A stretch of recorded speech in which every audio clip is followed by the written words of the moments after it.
140 सीटें is equal to Bengal की सत्ता। ममता की शहमात। पिछड़ गई भाजपा, चुनाव से पहले ही बड़ा उलटफेर। बताऊंगी क्या है पूरी खबर। किन 40 सीटों पर 140 सीटों पर बात हो रही है कि बंगाल की ये 40 सीटें जिसका सरकार उसकी बनती है। सब कुछ आपको तफसील से समझाऊंगी, तो आखिर तक वीडियो में बने रहे।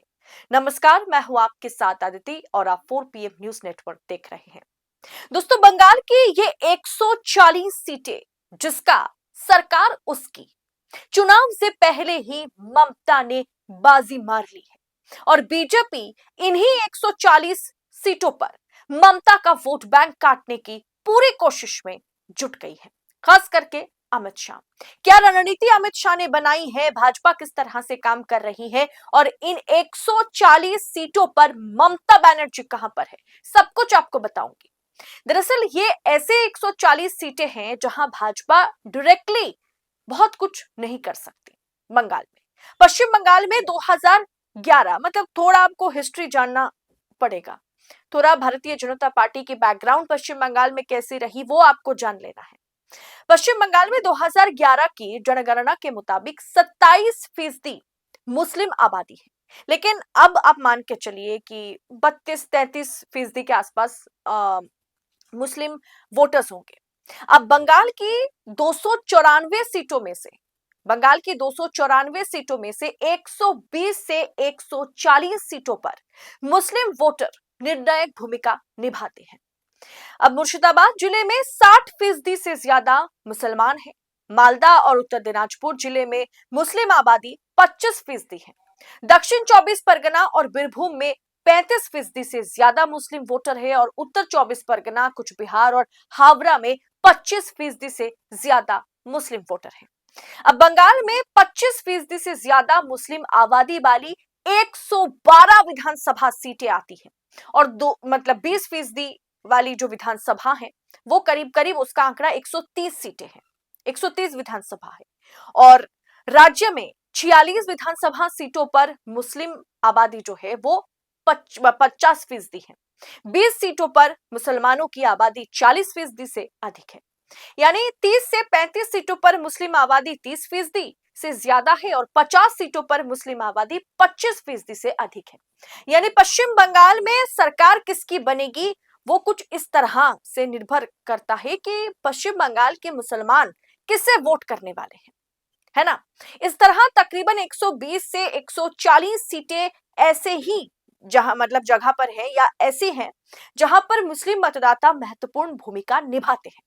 अब मुस्लिम ममता बनर्जी की सियासत ताकत के लिए, मतलब सियासी ताकत अगर ममता बनर्जी के पास है पश्चिम बंगाल में, तो वो 140 सीटें हैं, 120 से 140 सीटें, जहां मुस्लिम पॉपुलेशन बहुत अच्छा खासा है। अब पश्चिम बंगाल में 2011 से ही मुस्लिम वोटर ममता बनर्जी के लिए अहम फैक्टर बने हुए हैं। मुस्लिम वोटों के साथ या मुस्लिम वोटों के सहारे ममता बनर्जी लगातार 3 बार सत्ता के सिंहासन पर विराजमान रही।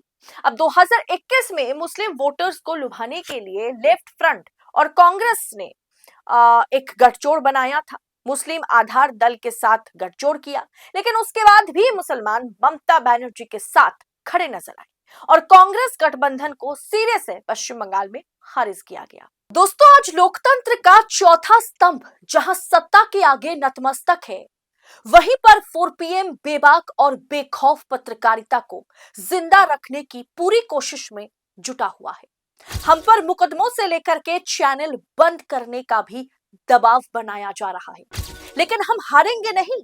4 PM पूछेगा सवाल सत्ता से।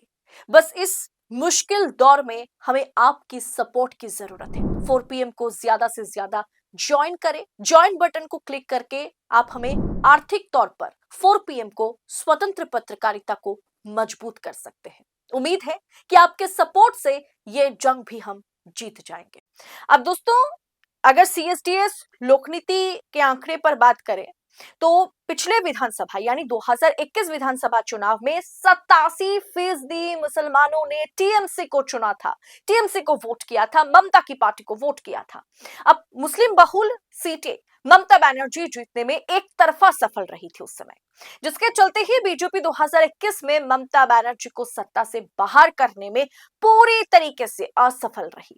अब 2021 के विधानसभा चुनाव में बीजेपी बंगाल में दूसरे नंबर की पार्टी तो जरूर बन गई, लेकिन ममता बनर्जी को सत्ता से बाहर नहीं कर पाई और दमखम के साथ 294 में से 215 सीटें टीएमसी जीतती है और भाजपा 77 सीटें जीतती है।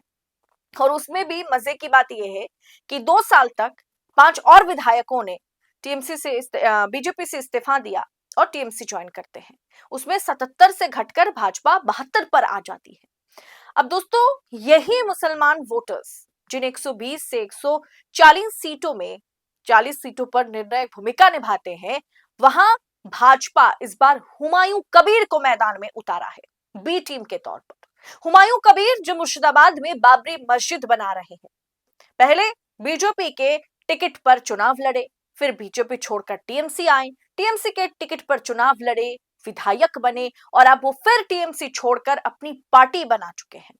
अब दोस्तों, यही पार्टी मुस्लिम वोट बैंक, जो ममता बनर्जी का मुस्लिम वोट बैंक है ना, उसे स्प्लिट करने, उसे काटने की कोशिश में लगे हुए हैं। दोस्तों, ये जो हुमायूं कबीर हैं, इनका थोड़ा बहुत दबदबा है, ये आप इनकार नहीं कर सकते कि इनका दबदबा नहीं है मुसलमान समाज में। और दोस्तों, मस्जिद बनाने के नाम पर तो हुमायूं कबीर के साथ पश्चिम बंगाल के कई मुस्लिम आप कह सकते हैं कि मौलाना हो या जो समाज में मुस्लिम समाज में थोड़ी बहुत ताकत रखते हो, वो हुमायूं कबीर के समर्थन में आ चुके हैं। ये एक बहुत बड़ा गेम प्लान है ममता का, जो मुस्लिम वोट बैंक है उसे स्प्लिट करने के लिए, उसे स्प्लिट करवाने की पूरी कोशिश में शाह लगे हुए हैं। माना यही जा रहा है कि हुमायूं कबीर कोई और नहीं बल्कि शाह के आदमी है, क्योंकि बंगाल में ममता का मुकाबला करना भाजपा के लिए आसान नहीं है। ये जो 120 से 140 सीटों के आंकड़े आपके सामने मैंने रखे हैं, उसमें बीजेपी नहीं, उसमें ममता बनर्जी का दबदबा है।